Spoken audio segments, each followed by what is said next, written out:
Hey, I'm Isabel, And I'm Aviva. You're listening to When Isabel Met Aviva. a podcast about rom-coms, female-driven screenwriting, and how to break into the entertainment industry.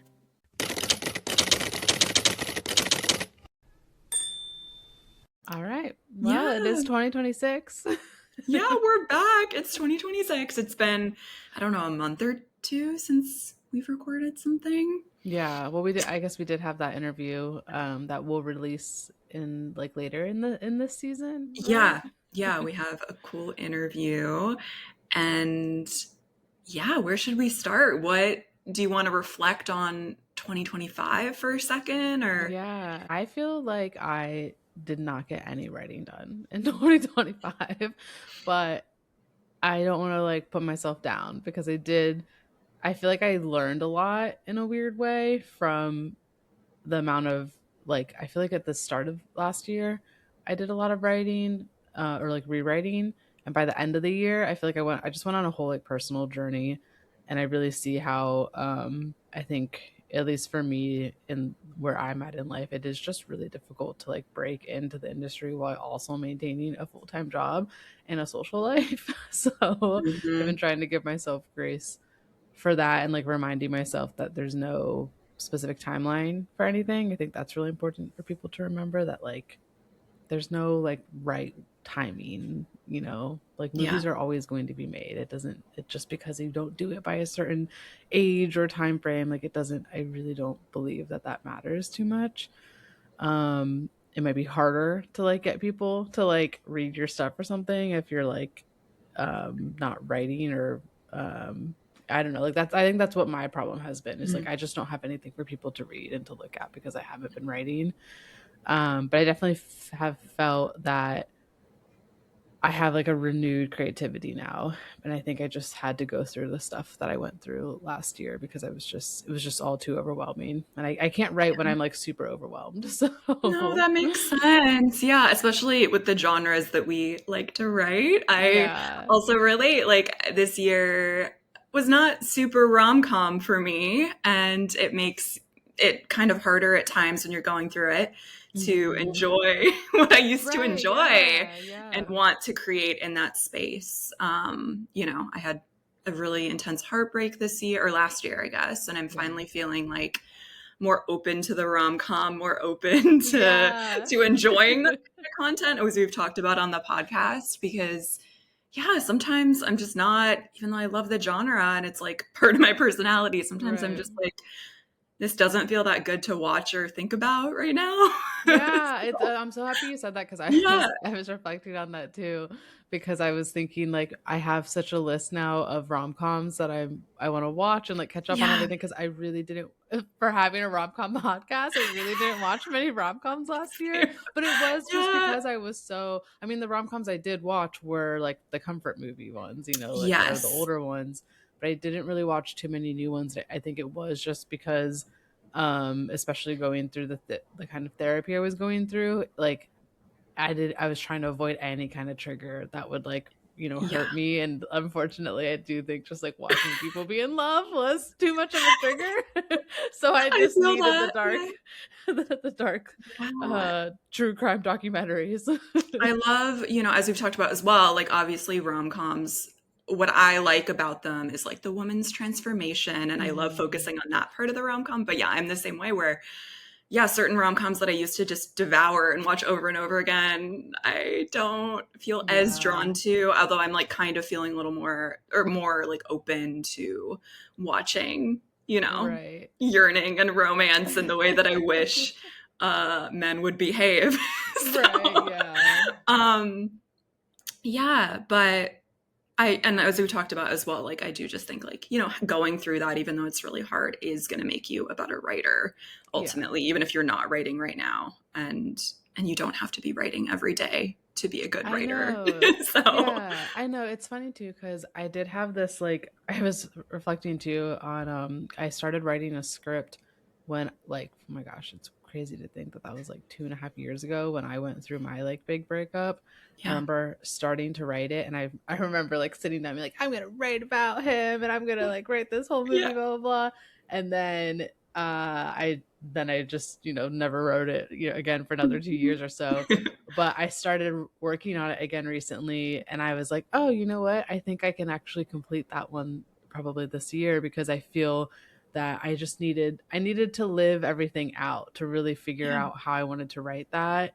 And so it was kind of a cool feeling to like go back and look at that script and look at my outline, and I was like, oh, I think I know how I want it to end, and I think I know the full story now, because I feel like I had to sort of come to my own personal like conclusion of that relationship and the healing process to know what I want that movie to be about, and so then I was like, okay, now I can write it, but Yeah, that's beautiful. Yeah, that makes so much sense. You're still processing it, so it's hard to like know how to yeah. translate that for a while sometimes.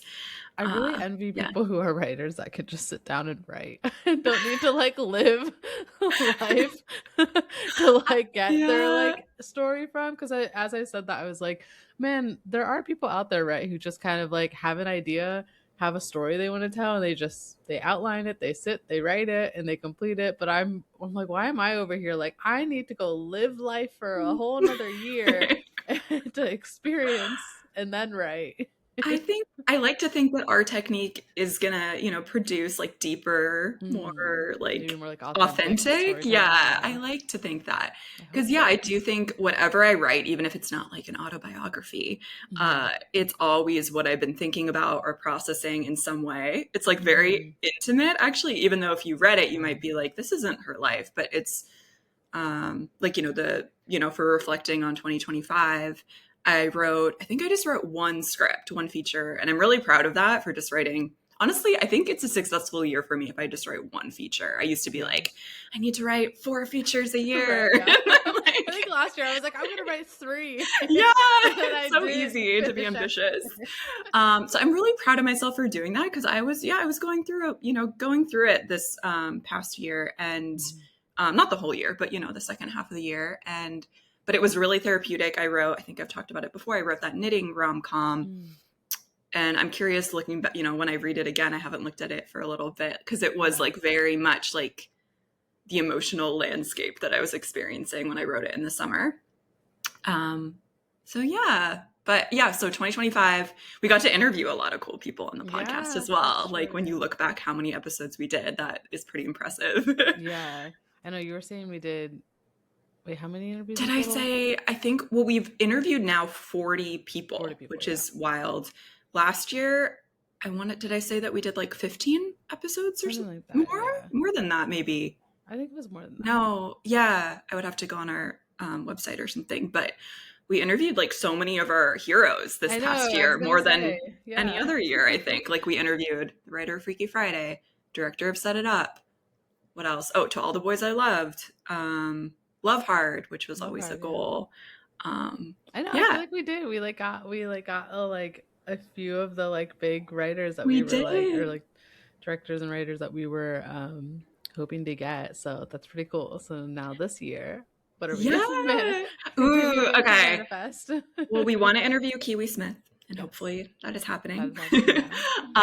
um, and then, we want to review more movies. We've been talking Mhm. about that and like bringing on guests for that. But for guests, um, yeah, who else do we want to talk to? Nia Zac Efron. Vardalos, Zac Efron, of course, forever and always. Uh, And like a rom-com actress queen would be yes, great. oh, We would also love want that. that. Oh, and then also for reflection purposes, like we did your table read, which was Oh something we wanted to do yeah, for so yeah. long. It's so easy to like forget what Forget we've done this everything that past we've year. done. I know, I Yeah. kind of actually forgot that we did that. Yeah. But that took a lot of work, especially on your part for that project. And that was so cool. Oh, and we should shout out Anthony, Oh who was in yeah, our Anthony was on Law and Order. yeah. So Anthony Zambito, that's his name, right? Yeah. Uh yeah, he was Zac Efron in the table read, and then he also was just on Law and Order, which we both watched. I So know, that was so he cute. was It so was, good. yeah, he was At so first, I good. was worried that like he had one line in like a Oh different scene, and I yeah. was like, oh no, No, he had a that whole would still be cool. scene. And then he had a whole scene. So that's just so cool. Would love to do another table read Yeah. for my script, like, and I would love to include him and other people we've worked with. Um, And then what else in 2025? For me, I know on the podcast I kept saying I just want to find collaborators. I just want to make stuff, and that did finally happen for Yeah, I me. was gonna say, how's Yeah. you've been like scouting for your movie and Yeah, everything, and so I'm finally making a short film. It's called Let the Dust Settle, and it's about a heartbroken Sandman who believes he needs to shop for a vacuum cleaner to get his ex back, and then he like forms an unexpected connection at the vacuum cleaner shop with the employee there. It's just 5 minutes, and you might think, oh, wow, like she wrote a lot about heartbreak this year because she was so heartbroken. But I actually wrote this when I was not heartbroken. So, Nice. so I just think that's just like a common, I think like a lot of rom coms just like begin with, you know, a character not feeling her best or his Yeah. best, and having some like life plot twists. So Oh, yeah, so is yeah, the lead is a male? It's it like a woman. is, which is Oh, weird interesting. Yeah. because usually I don't do that like ever. I think just because I had this idea of I like wanted to explore the Sandman and like what his Yeah. life is like. Um, so yeah, it's still like pretty female driven because like the definitely the most like powerful cool character is the like kind of Aubrey Plaza like character at the Okay. vacuum cleaner shop. But yeah, we're filming in 3 locations, and I'm basically I went to this like, you know, we had Rachel Noel James on the podcast a couple seasons ago, and she um, like operates Emergence. She's like the co-founder of Emergence, which is a female-driven production company here on the island. Anyway, she hosts these meetups like for networking that I attend sometimes, and I met my director there, Hmm. Grayson, and she's directing it. So I'm just so excited that I finally found people who just want to like make stuff without Yeah, that's so great. overthinking it, you know. Yeah. So she's directing, and what's so cool, she went to film school, and she has a whole crew like who is down to just work with her on little projects. So we didn't have to like recruit a bunch of people. Like she already kind of has a team. Oh, cool. Yeah. So we're filming in a couple weeks, Oh my and gosh, that's so yeah, exciting. I'm really excited. So I think this is like a good baby step in co-producing and just like making something without, you know, spending months fundraising, and just like I just wanted to do Right. something a little more casual just to begin. So Yeah, I was gonna ask, do you guys have to spend money on anything, or is it just fully like it's yeah, just we're what's going the word? for it. Guerrilla Yeah, style guerrilla bootleg. I was like, I style. don't know what the right word is for that. Yeah, yeah, it's yes, so we don't have any money. I am like covering all food expenses because I really just wanted to make something and I didn't want to fundraise. So Mhm. I'm providing the food for 2 days of shooting. But other than that, everyone is so kind and just volunteering their time, and the actors too. Like I'm really That's awesome. honored and touched that people are willing to do that. Yeah. Um, I think because it's a good calling card for everyone. I think that's kind of the approach. Right, yeah, I know. It's Yeah, like you said too, just finding the people who just want to make something, and like it's art to people, right? It's like they want to do it regardless if they're being paid or not. So I think that's really cool. yeah, yeah. So I'm so excited. And the locations are so wonderful. Like they're letting us film in this adorable diner on Bainbridge, Oh, cute. and then a vacuum cleaner shop in Redmond, if you remember that Wow. neighborhood, that area, that suburb. And then we're filming on the beach as well. So yeah, I will keep everyone updated, but it Wait, just I'm feels so really good. curious to know how the conversation with the Redmond like vacuum shop, like how did that like I were they just just like what? Yeah, I emailed a bunch of like I emailed like all the Seattle vacuum shops. Which is so funny because like how often do they probably never have gotten an email about a Right, short that's what I film. was thinking. Like they were Yeah. probably like, "What do you want to do?" And the Redmond owner was so lovely. He wrote back to us really quickly, and he was like, "I've always wanted to be involved in a little film project." So Oh, it's really sweet. that's so cute. So yeah, so everyone has been great with that. And the diner, I think I'll just say this, it's Madison Diner. And if you look it up, it's so cute. It's like a little Mhm. 1950s kind of, it looks like a Johnny Rockets, but like more authentic, like a little Oh, train car. cute. It's so cute. And I feel diners, like I've seen this on Bainbridge before. you maybe, it's like the main diner here. It's so cute. Yeah, when you said diner, I was like, I feel like it has to be Yeah. both. Well, okay, it's probably the one thing. And I definitely feel like I manifested it because like every time I would bring like a friend or family member visiting Bainbridge, I'd always be like, look at that diner. It's so rom-com. I want to film there. And Oh then my now we are. gosh, wow. So, This is so yeah. fun. Are you guys gonna Yeah. like premiere it somewhere or Yeah. okay. I think so. We still have to like discuss that, but we definitely will do like a local screening, and then I think film festivals are the goal for that. Yeah. And then maybe eventually it'll just go on YouTube. But hopefully Yes. it'll just be a little calling card for all this. So yeah, I'm just so excited. And also our one of like the guy who's playing Sandman, he's like flying in from LA. Like I'm so touched that Wow. So fun.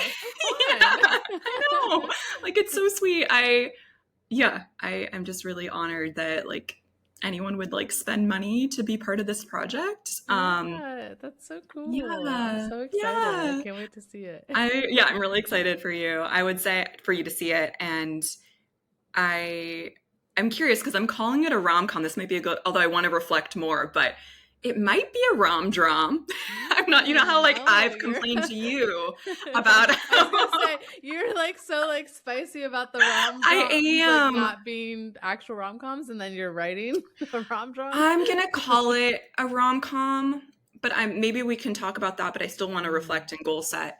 But I think we're all, maybe including me, collectively confused when to call something a rom-com and when to call it a rom-dram. Yeah, honestly, that's a great segue Yeah. into this movie that took me 4 days to watch because Okay, let's review it. I'm Let's do it. remembering that you said that about this movie, and now when I think about it, it is definitely a rom-dram. I don't remember laughing like once in this Interesting. movie. Okay, so we're talking about People We Meet on Vacation, which is the new Emily Henry adaptation that just came out. Was it last week? This I think past like a week or Friday? so ago, yeah. Yeah, it's new. Everybody's talking about it online. Uh, and I think we might have some polarizing opinions today. Polarizing opinions. So where to begin? Yeah, and maybe we'll have some spoilers in this, so like skip ahead if you haven't seen it yet. Uh, so yeah, okay, Isabel. Well, first question for you Yeah, is, did you read the book? no, did Okay. you? I did not know. I kind of wish I had read the book because Me I too. would be curious that's going to be a whole Reddit rabbit hole I'm going to go down later is to read. Like, I want to know what people who read the book thought about it, but I also want to know if the book is structured the way that the movie was structured because that Hmm. is my biggest problem with the film is the way it was structured, and that drove me Interesting. crazy. And I truly am confused how this movie got made with that structure because for Yeah. somebody who like I was trying to be fair to be like okay well I didn't read the book so I'm not necessarily I'm already kind of not the audience because I'm coming in not knowing anything but I do feel like that's kind of the point of adapting a film or a movie from a book to a film, right? Is that it is to like make it so that people who haven't read the book could also just genuinely enjoy the story, right? Right. But I went in knowing absolutely nothing. Based on how it was like marketed and the first like 5 minutes, I thought it was going to be a completely different type of movie. And I was constantly so confused because of all the back and Mm, forth between like 4 summers ago, 2 summers ago, blah, blah. And like to me, the biggest issue is that you just never got enough time with the characters to really understand them and really understand their friendship and their relationships to each other. So I just feel like the back and forth of that so much made me like a not really like them and b not feel like they really had chemistry together. So I was kind of rooting for I like didn't want them to be together because I was like you guys are interesting. so wrong for each other, just like fucking get like hook up and then realize that and Mhm. move on with your lives, like Yeah, yeah.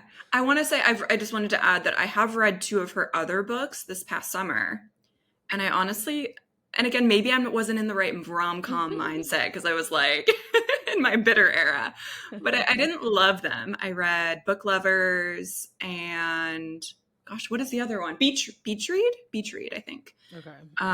And yeah, so yeah, I didn't read this one, but I was rooting for them to be together, but I agree that the structure was a little bit all over the place where I was like, wait, what summer is Right, it? yeah, What's going on? exactly.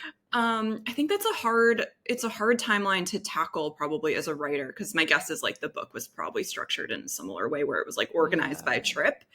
Um, But I think it would have been better yeah, to just have it gone from the beginning and just tell the like a story without the non-linear. back and forth like that. Cause like, I feel like there was like two good examples to me where I literally had to keep pausing and like rewinding back to be like, wait, did I miss something? And Yeah, like the main one to me, this is just, I feel like it's almost both the director and the writer in that it was the scene where she lands in Barcelona and then he arrives and they like run into each other after not seeing each other, which also that was confusing to me because I was like, I'm confused, did they stay friends? They seemed like they just met that one time and then they never talked yeah, again, and it just, that was confusing in itself. But then it flashes back immediately after that to like literally, I think, just to tell the joke that did not land at all for me about how like the dad thought they were talking about sex and he was talking about a yeah. spirit flying.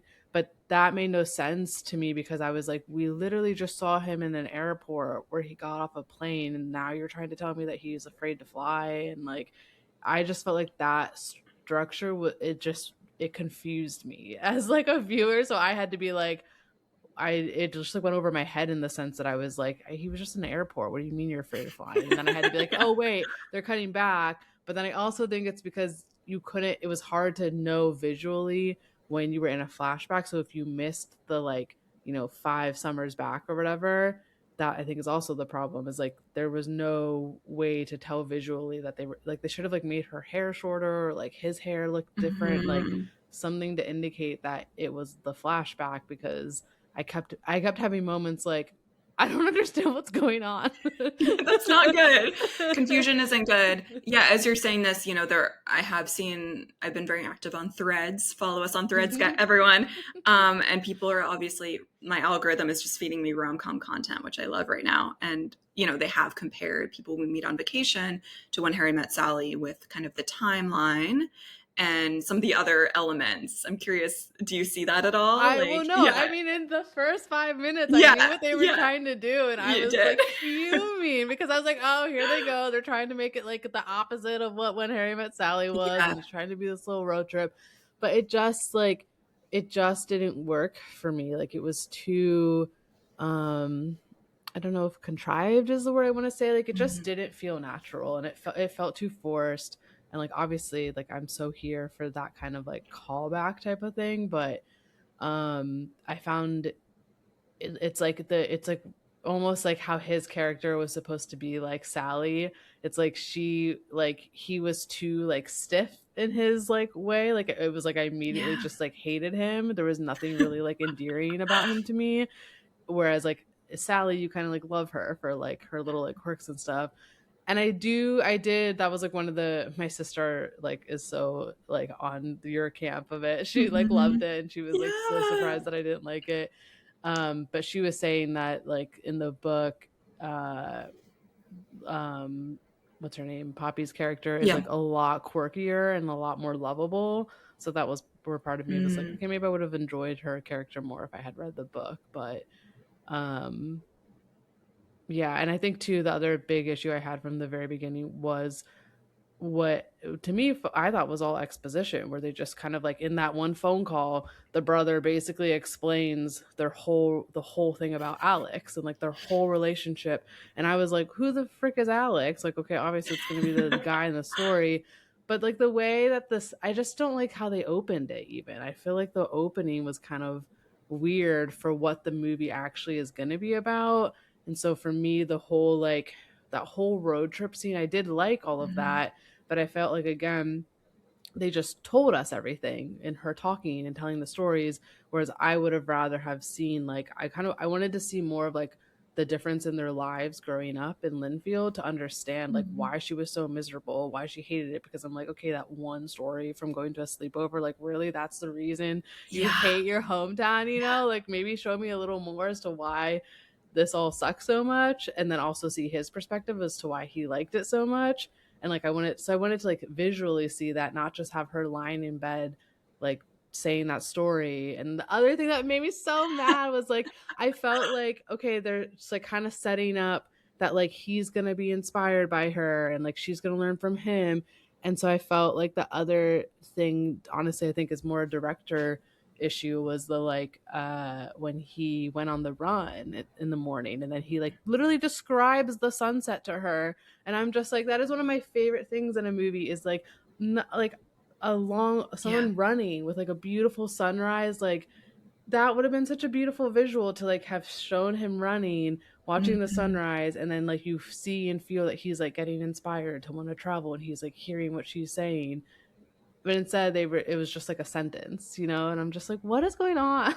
Yeah, yeah, I don't remember that. What part was the run that you're describing where That he does first run is exposition? when after they're on their road trip and they stay at that motel. And I Oh, really yeah, like what yeah, he yeah. says. I love Yes. how he puts it, because he was like, if we hadn't had to stop here, then I wouldn't have gone on that run and had that really beautiful sunrise. And so that to me was a really beautiful like sentence and concept, but I wanted to see him on the run, like feeling that as he was like kind of like saying that, versus just like him. That to me is what feels like exposition, Mhm. where like you're just saying everything to the person to like push the story forward and like see his growth, but like you're hearing it, you're not actually seeing it. So that's where I was like, Mhm. That's a good it point. yeah, I don't know, it took me Yeah. out of Yeah. But I will say it had some tropes that I did really enjoy. it. Like, I loved their kiss scene in the rain. I thought that was really hot. In certain parts, maybe in like act 3, I kind of was like just really into it. But I agree that at first we don't love Alex's character at all, and kind of his hotness ends up like making him more redeemable. But Mhm. I did love that. And I loved the like chase scene. I really did. What else is there to say about it? I did say I read a review that kind of mentioned this as well. But for a movie, this was kind of an issue I guess I had with it. But for a movie that's very like place oriented, because they're always in a different country.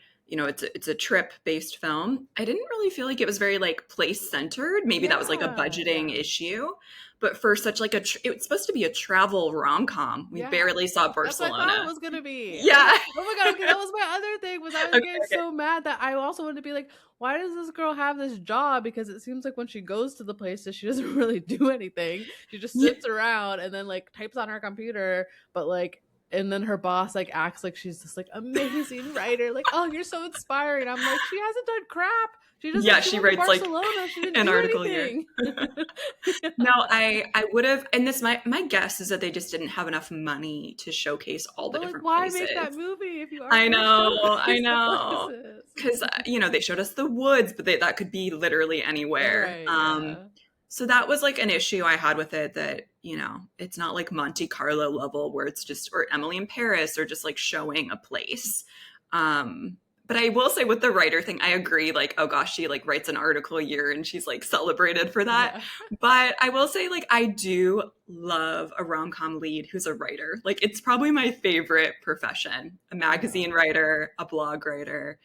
It's just always really satisfying, because I think, that's our dream, to be like in a more early 2000s writing kind of profession, where there's an office and like a cool boss that like praises you at the end, Yeah, I know, but see, that you all know? just added for me the like other like big underlying issue, which I think is more maybe just me not being the audience for this, because Yeah.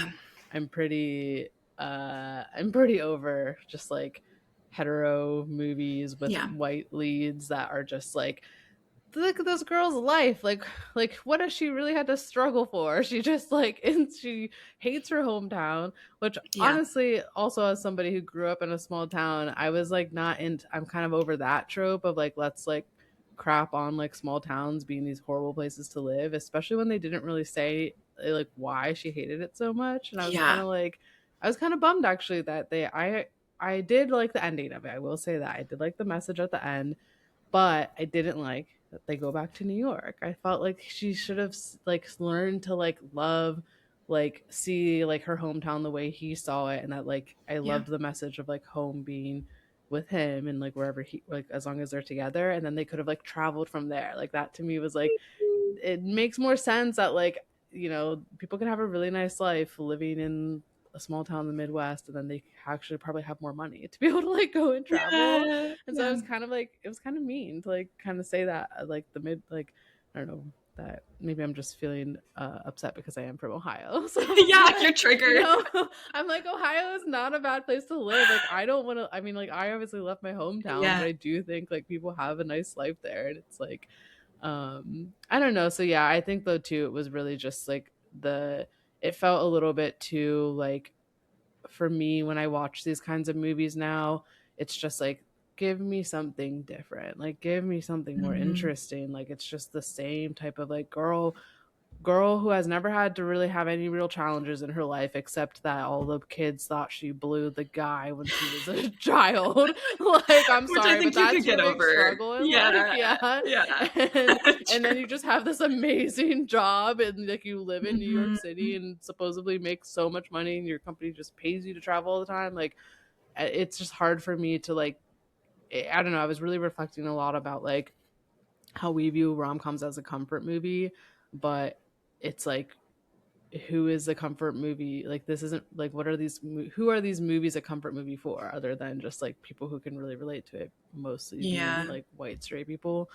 But I do like obviously have a lot of my comfort movies are there is that same thing. So Yeah. I'm like aware of that, but at the same time, I just feel that the issue is just so much bigger because I just don't think that I do think there's a lot of people writing movies that aren't that, but they're not getting made or their voices aren't being heard because Hollywood and society at Yeah. large is not wanting to see and hear those things. Except, I will say, the other thing that fired me up about this is that they will tell stories that are LGBTQ if it's like overly sexualized, like heated Mm. rivalry, hunting wives. What was the other one I was thinking of? Just like it's like if they're gonna like have like gay stuff in a show or whatever, it's always got to be like, okay, let's just make it like overly sexual and like, oh, look, Call Me by Your Name. I was thinking about like Oh, all of yeah. those types of movies that it's like I mean, it's kind of the same thing when it's when people aren't white in a movie too. It's like they always want to tell the storyline of like the person who has had this horrible struggle in their life, and I don't know. Mhm. I'm just kind of like I don't You're over know. it. Yeah, it's like why can't we have a rom com that is the same type of story, but it's just not straight, or like it's just Yeah, different I have heard this backgrounds. sentiment, and I haven't seen all of Heated Rivalry yet. I've only seen like 1.5 episodes, but I know people are obsessed right now. Yeah. But I have heard the sentiment that there are too many, when there's a gay story, an LGBTQ story, it's all about coming out or not coming out, but there's not, Hmm. and tell me if this is what you've witnessed, like, but there's not that many stories after that where people are Yeah. already out and that's not necessarily their biggest That's struggle. exactly what I mean. Yeah. Yeah. And like I do think it's like important to have those stories because I do think that those like people seeing that, I mean it meant a lot to me to Yeah. like see like I'm Not Okay, for example. Like that movie really Yes. spoke to me for that journey. But yeah, I totally agree. It's like I want to see more movies where people are just like the whole thing doesn't have to be that it's like so about them being gay. I feel like there can be like rom-coms where like the Yeah. people are just like falling in love and it's like I don't know, it just can I do think you can tell the story of people we met on vacation and it could just be an LGBTQ movie, but it doesn't have to be like I don't know, I guess I mean I feel like it is just a society just Yeah. Yeah. And doesn't the want to see demands. that. Yeah, or like yeah, it's like their audience is more um obviously hetero because it's like if that were a movie about like lesbians or like but see that's why I feel like they throw in that the wedding is gay I because was they're like about to oh say that. well I we was need like, to that we was need to have something that shows that we're mhm. like We're progressive progressive, and yeah, so like let's make the wedding gay and it's like that if you look at so many movies that's what they always do is they always make like gay people like a background the best character, friend the best friend, classic. yeah, yeah. Yeah. Yeah. No, I hear you and I agree. But I think this is going to be kind of an unpopular opinion of not liking this film I'm okay because with that. yeah, totally fine. What else did I want to say about it? Um, Yeah, but okay, this is what I wanted to say. I will say, I think because the bar is so low right now Mm, with what rom-com lovers claim is good. I'm going to offend a lot of Yeah, people. yeah. I will say, I think that's probably also why it's being so well received, because this film, at least People We Meet on Vacation, it felt much higher quality to me than, some of the other films we've complained about, like My Mhm. Oxford Year, which we couldn't even, Oh, yeah. this felt a couple levels up intelligence wise than a lot of those like so formulaic romantic dramas that these streamers keep churning out. So Mhm. I think that's also, I just think the bar has become so low. We've talked about this via text. Also, our Yeah. attention spans are weakening by the Yeah, day, yeah. which is so sad.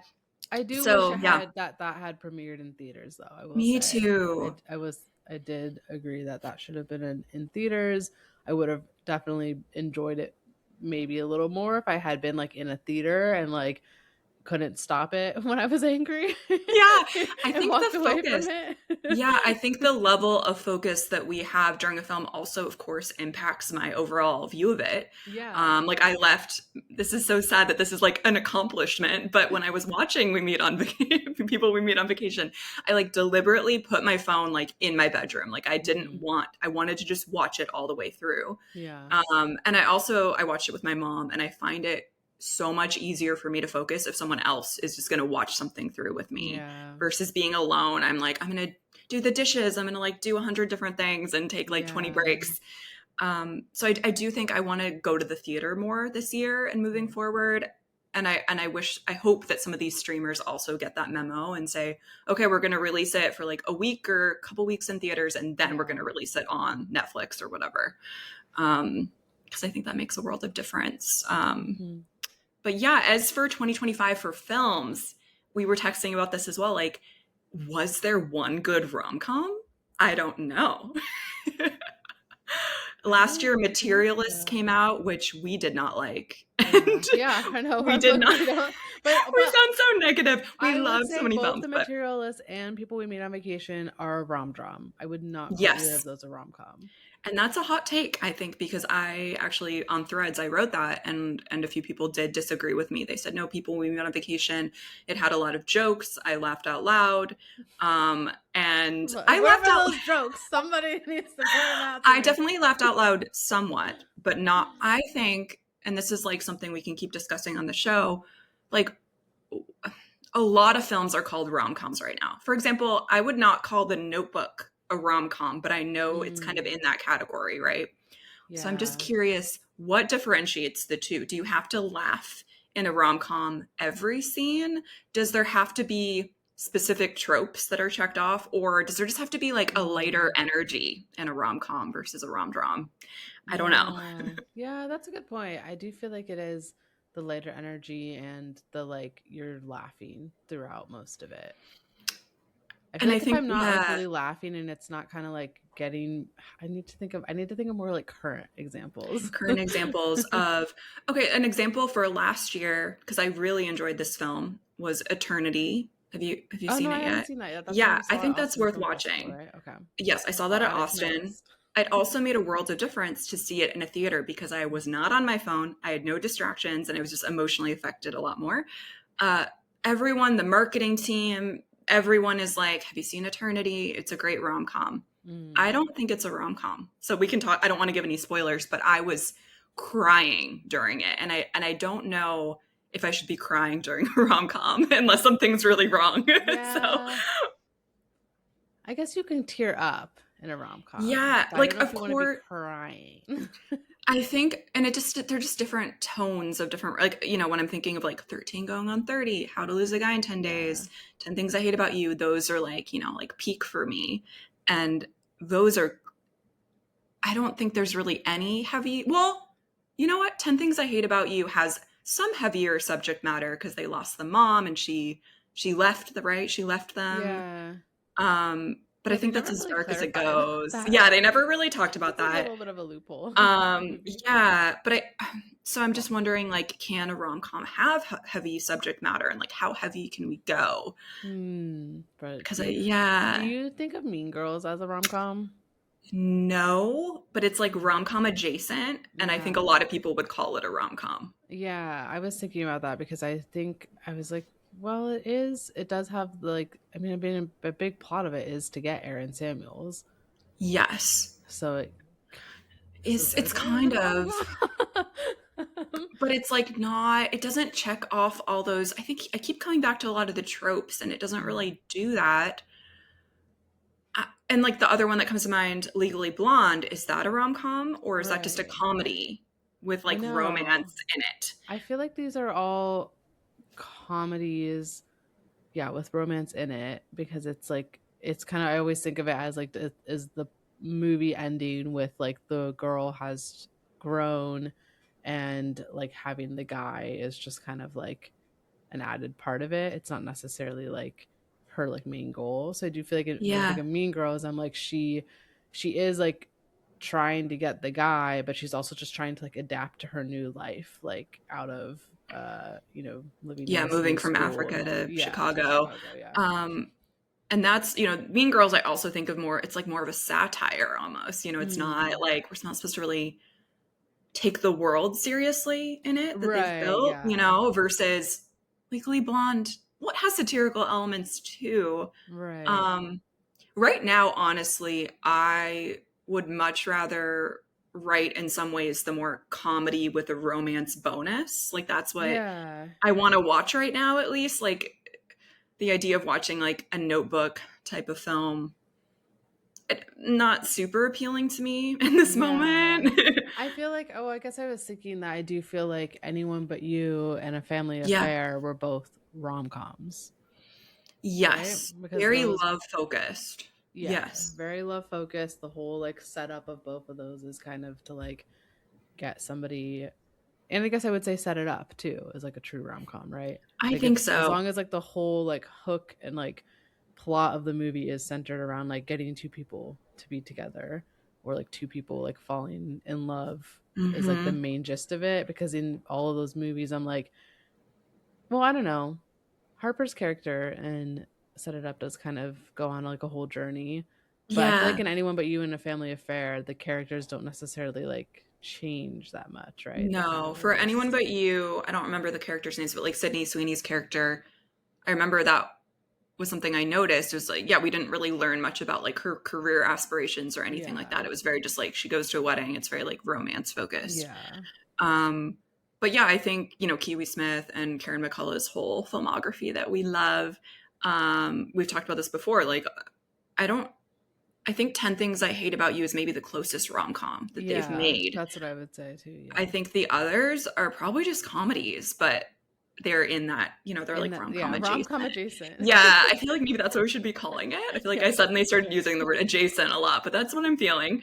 Uh, but We yeah, need like as a term for it. yeah, like Like, it's in like the umbrella of like female driven, like sparkly entertainment that I really mhm. love. But as for 2025, like I can't think of one actual rom com that I watched repeatedly, a new one, I mean.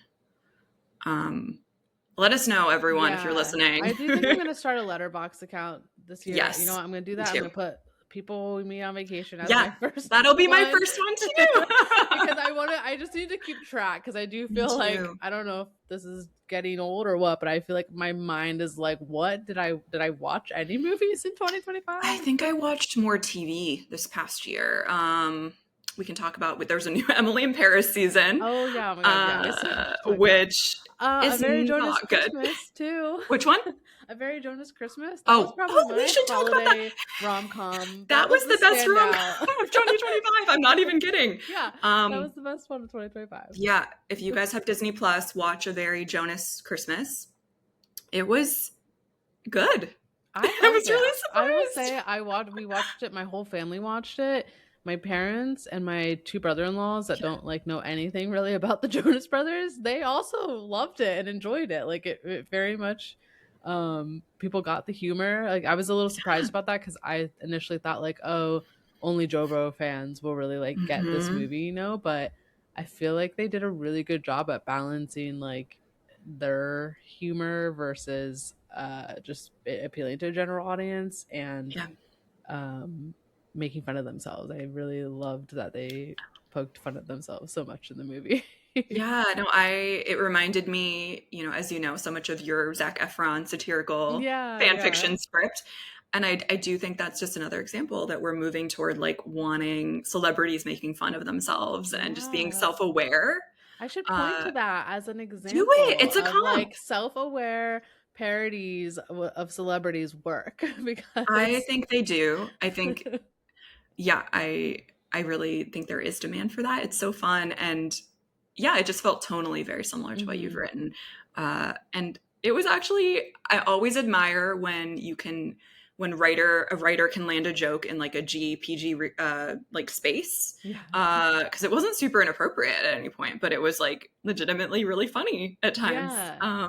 And I will say too Yeah, that I'm somebody who really genuinely generally doesn't enjoy musicals, but yeah, I did, I mean, obviously I'm a Jonas Brothers fan, so I yeah, did enjoy the music, but it's because I enjoy musicals when it's a bit campy in that way, yeah. where I really enjoyed when they walk into the train station, they're like, "Oh, we got 5 minutes. We have time for a song." And then they I break out love it. I that thought that was too. so funny. That is when I Yeah. enjoy a musical. I really enjoyed the plane scene, even though it was like ridiculous. I thought Yeah. that was like such good physical humor. Yeah, yeah. And I love like cameos of other people just popping in. And I loved like the like sing off. I don't Oh know how yeah, to I was gonna describe say it. I Like I thought love that that was sing like off part. Yeah. the more like off the wall, like it really worked for me. Hmm. um, and yeah, I'm trying to think if there's anything else. Of course, the Taylor Swift docu-series. That's what I originally Oh, got, I Disney haven't Plus. watched that, I love that but kind that's of not rom-com a that's adjacent. a It's a documentary. docu-series.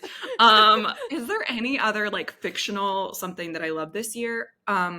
Over Christmas time, there's this Norwegian show called Home for Christmas. And Hmm. that's definitely my favorite Christmas content that I've seen this year. I saw quite a lot this year. It's a rom-com show set in this adorable Norwegian town, and I Oh, cute. recommend. Okay. Um, Other than that, I can't really think of like a huge recommendation that I had Yeah. for A very uh, Jonas Christmas. yeah, Very Jonas Christmas might be our favorite rom-com of Favorite 2025. rom-com of 2025. The critics I are gonna love us. We're cinephiles, okay? I'm trying to think of We're it. like, We're not a Very Jonas Christmas is the best movie of 2025. Give them the Oscar. seriously, they need an Oscar. Um, but yeah, we might be. Let us know in the comments if we're forgetting anything major. I think a lot of Mhm. people would reference materialists. Yeah. But yeah, hopefully this year we'll have some more contenders. Yeah. And I want to go to the theater more and like really see more content. Yeah, same. I'm trying to think. There is a theatrical release coming up. Is it called Me, You, and Tuscany? Something like that. Mm. Oh, yeah, we've With the been actress, is her name? What is her name? She was like Ariel, like she was in the live action Little Mermaid. Oh, Um, is this an Amazon movie? no, I think it's going into theaters. Oh, okay. I feel Yeah, like this I is like a might have saw the theatrical release. And it has the hot guy from, I don't know anyone's name, from season one of Bridgerton, which I really love. So he's in that. So that's a theatrical release that I'll definitely see. Um, and not everyone is white, so we're making progress in, Yeah, there we go. that one. So, um, I don't know. But yeah, for this year, do you have any specific goals in like the career category of your life that you want to share?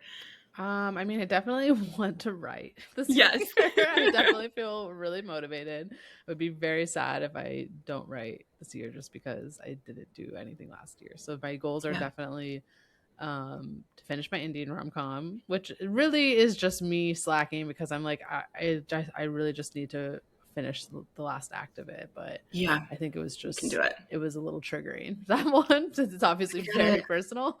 Yeah. Yeah. So I definitely think I can finish that one soon, and then I want to write the one that I mentioned earlier that I had like started 2.5 years ago, but now I feel like I know how I want it to end. And then I've been working on a revision of my holiday rom com that I wrote for those producers. So I actually feel really good. I started writing that over the weekend, and I Mhm. feel I can already see the like difference in it that I feel excited about. So I really want to finish that soon so that I can send it to them just to see if like they even have any interest in it. Because I Yeah, totally was just like, I just think I have a slightly different idea, and I want to just write it and just see do how it. they feel about it. Because um, yeah, so I don't know. Those are kind of my main Yeah, that sounds screenwriting great. goals. Yeah.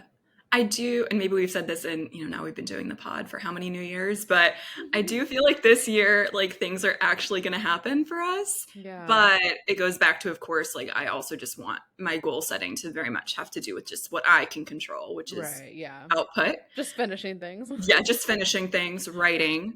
So yeah, my goal, I think, is definitely just write at least one new feature. More is great, but I just want Yeah. to write Yeah. one. Just one's good. Potentially, I have an airport rom-com idea. That's kind of the one that's still like simmering in my brain.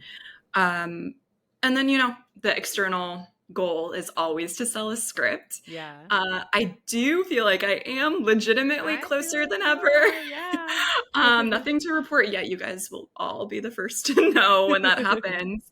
Um, but I do feel like, vaguely last year, I'll just say that like I have two scripts represented by separate entities like at a dream network. So like I have like 2 feet in the door kind of. Yeah. Yeah.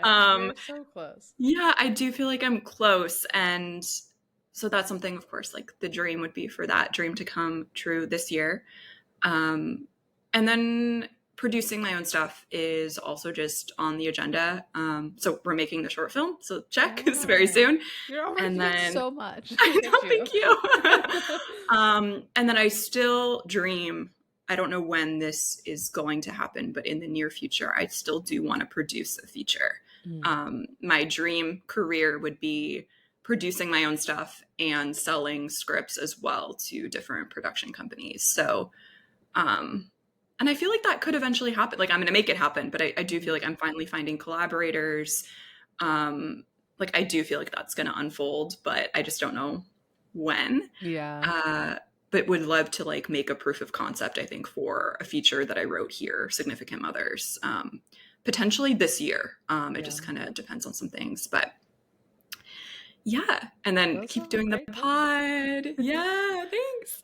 Um, and I think the podcast is also going to be helpful for us because I do think it keeps us accountable, and also I Hmm. think it's just motivating to Yeah. Yeah. keep talking about writing and the state of the industry. Because definitely the vibe last year, which was kind of the vibe from the year before that, was like you just have to wait. Hollywood isn't buying Yeah. stuff. So I'm curious what the vibe is in Hollywood for 26. I know. I feel I like I don't know. don't have I don't have anything to back this up. I can Yeah. only go off of my very Vibes. limited, yeah, limited experience and vibes. But Mhm. I'm sensing, I feel like I'm an oracle right now. Yeah, I love it. I love it. Keep I'm going. sensing that people are really interested in buying stuff now, and that they want to like, because Yeah. I'm saying that just because I have noticed between, oh my gosh, I haven't even talked about, we were going to talk about the vertical thing that I was doing, Yeah. We need to or talk that I'm about that. pitching. But like between that and then like my other producers, like I feel like my producers like have checked in with me like more times in the last few months than they ever Yeah. have before. And I'm kind of sensing that it's coming from a place of like do you have stuff? Like we're like looking, like it Hmm. kind of is feeling like people are looking to read stuff, and like maybe they are looking for different things. So I don't I know. agree. I also feel that energy, Yeah, but okay. we'll Yeah, see. see, I Yeah, feel no, like that's what's going I on. I am gonna choose to believe it. I do feel like 26, yeah, is when people are gonna start buying stuff again. Yeah. Maybe we said this a year ago, and then things got derailed again. But I do, and I think you and I as well. We're building confidence. I Hmm. think. I think we're feeling more, or at least I'm feeling, I think you too, like we're feeling more powerful Oh about yeah, like totally. Yeah. asking for what we want in every aspect of life. And also Hmm. just like, yeah, I don't know, like, Yeah, that's definitely something I was reflecting a lot mhm, at the end of last year and start of this year too. Is and I think I want to say this too for anyone else who's maybe feeling the way I was feeling. We're mhm, like, you know, I think it's so easy for us to put ourselves down and be like, I'm not doing anything. Like I haven't yeah, finished anything. I'm so behind. Blah blah blah. But I really see how, even though I didn't like finish scripts last year, that to me the big win of it is how much more confident I do feel, and I do feel Yeah. like I have a way better understanding of the types of movies I want to write, the career I want to have, the types of people I want to work with, and I can really see that growth in me from like when I first moved to LA and started, when I spent money on all those script, getting people's feedback and submitting to competitions and stuff, to now where I'm at a place where I feel comfortable saying no to things if it doesn't line up for me, if it's not Yeah. something I'm passionate about, if I'm not being paid. I just feel like I have a much stronger foundation that I didn't have a few years ago. So that just takes Hmm. time and experience, and going through different scenarios with different people to really learn how to be a confident writer in I this agree. industry.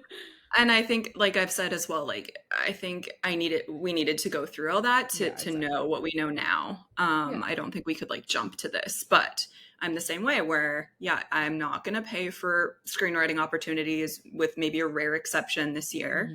Hmm. Uh, I might want to enter the Austin Film Festival just because if we go or I go, like Right, yeah. I do think that would just be like a fun little external deadline to have. Yeah. But I really am over being taken advantage of, or people trying to take advantage of us as writers. Like I just Hmm. no, like it gives me the ick. Like I'm not even gonna let it like Yeah, yeah, I enter my agree. bubble. Like no, like we do not get taken advantage of. Yeah. And you know, vaguely like Isabel and I had a meeting. I don't know if we should include this. I won't even say what it is, but I the conclusion that I felt was okay, if you don't want us, we'll do something else. Like, Yeah, we'll do our own thing, like you we can know? do our own thing. We can make our own stuff if nobody wants us. Like, it didn't feel like I didn't feel like my self esteem was harmed at all through what Same. happened. And I Yeah. think a couple years ago, I would have been more bummed. Like, it wasn't Yeah. a big deal regardless. But I think just like that extends to a lot of it extends to dating. It extends to a lot of things. Like, okay, like if this isn't in alignment, like we can do Hmm. something else. Exactly. Yeah. Yeah. So, I feel like so much of um, the success we both have had has just been in us just doing the doing. things we really want to do for ourselves, you know? I agree. Yeah, like no one's gonna, yeah, all we can do is like our output, controlling, what we write, and reaching out. I think I was talking to my friend last night about like our theme word for the year, which I like to think about. And I think my word is like detachment, like which is Mm. very much part of manifestation because I think it's Yeah. like very into goal setting, very into like showing up and doing the work and hustling, but I also just want to feel more like I can't control the outcome besides my own writing when it Yeah. comes to film or other aspect of life. So I just want to be more detached. Like, okay, if you don't want my writing, if you don't want me, like I'll find someone else who does, like I don't know, that kind of Yeah. vibe. Like, Yeah. okay. No, I love um, that. My word for yeah. the year, I think, is going to be resiliency, or resilient, because my therapist said I'm very resilient. Oh, you're So I was resilient. thinking about it as it kind of in what I just said before, that it is, you have to live through some of this stuff, Yes. and how you come out of it is what makes the difference. Because I could go down a different path and be super bitter and Yeah. angry and just carry that, but I do feel that I'm in such a much better place now than I was months ago, and I do Me too. feel that that is the part of me that feels resilient from the healing journey I've been on. So Yeah. No, I super relate to that. Um, Yeah. Yeah. No, I love our confidence. yeah. It's good. Not that I'm like 100% confident in every way with everything, of course, like we're all human. But Hmm. yeah, I do feel like I'm finally reaching, yeah, that place as a writer as well, where like we can speak up. We can Yeah. like say, like, no, this isn't working for me. Um, yeah. A lot I to will say. I say could keep too, going on that. the Yeah. year, anyone that's into like astrology and this kind of stuff, Hmm. because last year was, in the Chinese symbol, I don't know what the word Hmm. is, of New Year, was the year of the snake, which is all about Yes. shedding and like transformation. And now we're entering the year of the horse, which is all about reward and moving forward and like progression of like all this stuff. So to me, it feels really in line with, I think we just went through a really intense year of Yeah. shedding and getting to the core of ourselves and like ridding negative energy and people from our lives and stuff. And Yes. now we're going to be in the year of having done all of that work, we get rewarded for going I through love all of that that. pain and Yes, please. suffering. Yes, please.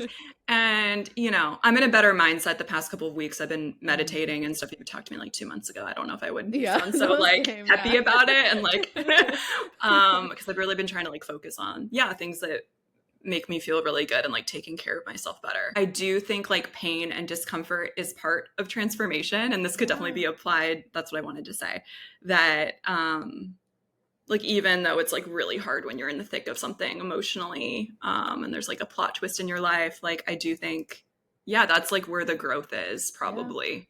So it's easy for me to say right now, like I don't always feel that when I'm in the midst of something, but like I do think the discomfort is like trying to be like grateful for the opportunity to transform through something that we Yeah. didn't necessarily want to happen, No, or truly. Yeah. I yeah. will, just because I've become so into running too. It's Yes. like that We that was the can. biggest thing I've learned from distance Yes. running is like you have to like your body literally learns how to move through things to help you be able to breathe and like get through it. But that Yeah. also relates to your emotions and how I mean just for myself with seeing how since I've become a distance runner, how much less anxious I've been. Like panic attacks are so much easier for me to get through solely Mm. because I've learned how to breathe through running. And it really is exactly what you just said. Like you have to learn and train how to move through it. And I think that just all applies to life. So, Yeah, and for screenwriting too. Yeah. mhm. Yeah, like it can be disheartening to get millions of rejection, not millions, but like so many countless rejections when you're trying to put your work out there. But rejection is redirection, I think is Yeah, what. yeah, Yeah, yeah, exactly. yeah. That vibe. Yeah. So we could keep going. I love when we get all self-helpy. I I think know, I yeah. like that. Self-help screenwriting podcast. Yeah, because I do, it's so, there's so much connection between that. Hmm. So much to talk about for next episode. I I know, feel yeah. like I was I'm like, always there's like, so many what things if we we don't didn't have even enough to talk about. say? And then I'm like, and then we talk about like one thing for an hour. Um, but yeah, so this will be the first episode of the next season 6. And definitely want to do a table read. That's also a goal for me, to Yeah. start organizing that for us. And yeah, I'm about to jump on a Zoom in like 20 minutes My that gosh, yeah. could be really good news, Yeah. Manifesting or good it could news be from that. nothing. Thank you. So we can talk more about manifesting next episode as well. Yeah. Yeah. But Next is there episode you anything, can tell us how what it comes of went? that. And then maybe I'll have Yeah, updates too for my pitch on Friday. would love Then we can that. talk Yeah, about that. we have to live our lives to have stuff to report to you Right, guys. yeah, So, exactly. That's to keep uh, you on the edge of your seat yeah, yeah, next time. for your entertainment. Yeah. So yeah, okay. I think, is there anything else to say? I think that's good. Yeah. Okay. See you guys very soon. And yeah, it was good to catch up. Yeah. Happy Okay. New Year. Happy New Year. Yeah, I hope all It's gonna your be a dreams good come one. true. I hope all your screenwriting dreams come true, and manifesting so many spec scripts are sold in 2026. So Yes. This is our year. this has been an episode of When Isabel Met Aviva. If you want to stay up to date with our episodes, please subscribe. Bonus points if you leave us a positive review. Don't forget to follow us on Instagram and Threads at When Isabel Met Aviva. See you next time.